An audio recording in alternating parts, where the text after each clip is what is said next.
Kaisar Pedang Changzu tiba-tiba tersenyum dan menatap Patriark Kendo. Apakah kamu pikir kamu sendiri yang bisa menghentikanku? Setelah memakan buku lama begitu lama, taktikmu masih sama. Tidak bisakah ada sedikit perubahan? Menghadapi ejekan seperti itu, nenek moyang Kendo hanya melambaikan tangannya. Kendo pada dasarnya membosankan, dan bahkan lebih sulit untuk mendapatkan wawasan dari gerakan pedang biasa. Jika Anda ingin berubah, Anda tidak dapat melakukannya tanpa kondisi unik dan keberuntungan. Alasan mengapa leluhur Kendo tidak marah justru karena dia tahu bahwa dalam lingkungan seperti itu, dia tidak bisa mendapatkan cara yang lebih baik. Semuanya begitu. Kendo sudah terlalu lama diam, dan setiap orang memiliki pendapat mereka sendiri tentang Kendo. Meskipun dia telah melihat dunia pedang yang ditampilkan Qin Yichen, tidak ada yang tahu bagaimana hal itu dilakukan, dan bahkan lebih kecil kemungkinannya bagi siapapun untuk memahami bagaimana hal itu dilakukan.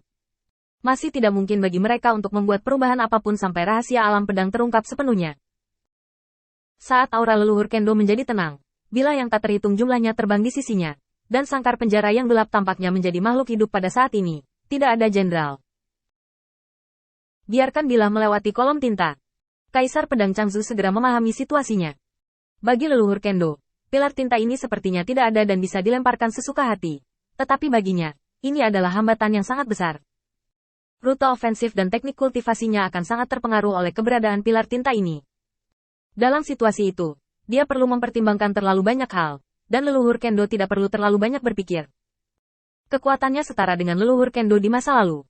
Sekarang bahkan jika ada peningkatan kekuatan, itu akan diimbangi oleh sangkar penjara yang gelap ini. Kaisar Pedang Changzu menutup matanya, dan ada suara angin samar di telinganya. Dia tahu bahwa itu adalah 3 orang yang tersisa, yang melintasinya dan membunuh Qin Yichen. Sekarang sangat sulit dan tidak menguntungkan untuk melawan leluhur Kendo. Apakah Anda ingin membantu Qin Yichen menghentikan ketiga orang ini? Ini pasti akan menjadi pertempuran yang mematikan. Demi seseorang yang baru dia temui, Kaisar Pedang Changzu yakin bahwa dia tidak berpikiran luas, dan akan melakukan ini untuk orang asing. Tidak layak.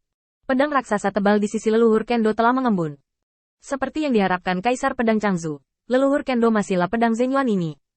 Ini hal ini lagi. Kamu belum cukup bermain. Aku sudah cukup melihat. Kaisar Pedang Changzu mengeluh dengan tidak sabar, dan kemudian menoleh untuk melihat ke belakang. Saya melihat bahwa 3 orang telah menyelamatkannya di belakangnya, dan mereka akan meninggalkan pandangannya dan mengejar Qin Yichen. Kaisar Pedang Changzu tiba-tiba tertawa. Tertawa terbahak-bahak. Memang, tidak satu pun dari pilihan ini yang sepadan. Bekerja keras untuk orang asing, bahkan yang di atasnya tidak menjanjikan manfaat apapun. Bahkan setelah pertempuran hari ini, penguasa pedang Changzu-nya, dan satu-satunya tempat perlindungannya, Changzu, mungkin menghilang. Tapi, jadi apa? Karena Kaisar Pedang Changzu berani muncul di sini hari ini, dia sudah siap.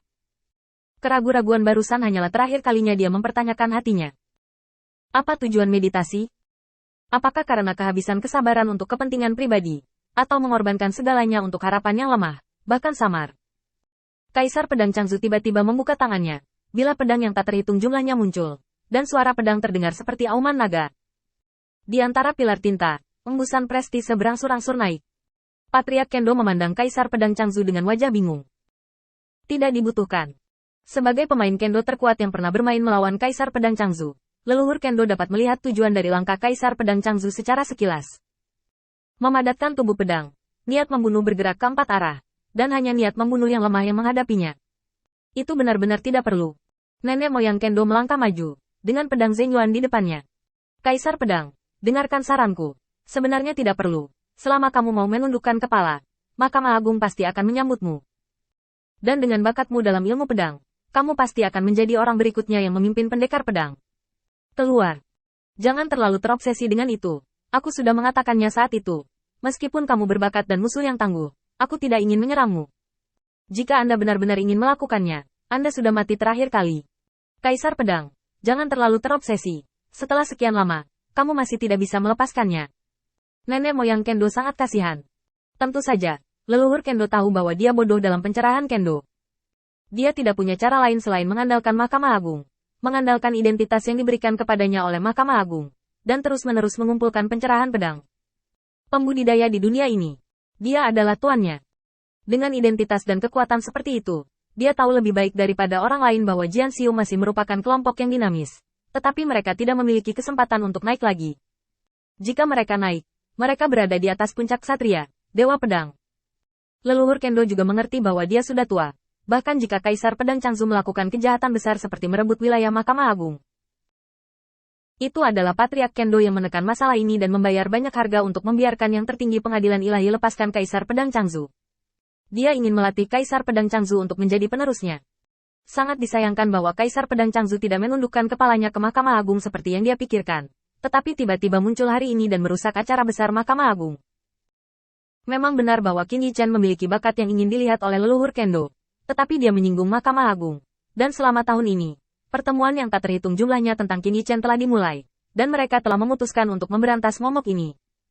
Dia tidak bisa menghentikan urusan Qin Yichen, dan harapan kebangkitan Kendo tidak bisa diberikan pada orang seperti itu. Dalam banyak kasus, bakat hanyalah kondisi eksternal untuk dapat mencapai satu hal. Ada terlalu banyak kondisi yang mempengaruhinya. Nenek moyang Kendo telah melihat terlalu banyak hal seperti itu. Waktu ketika orang-orang tegak seperti pedang telah berakhir. Terkadang menundukkan kepala adalah untuk bisa melangkah lebih jauh. Jika kamu begitu terobsesi dengan itu lagi, jangan salahkan aku. Leluhur Kendo menarik napas dalam-dalam, mengeluarkan raungan rendah, dan menghembuskannya dari dadanya seperti embusan. Kaisar Pedang, Anda masih memiliki ruang untuk kembali dan kembali ke Changzu Anda. Anda tidak diterima di sini. Sang Patriark Kendo memarahi dengan tajam. Tetapi sebagai imbalan atas langkah seperti itu bukan mundurnya Kaisar Pedang Changzu.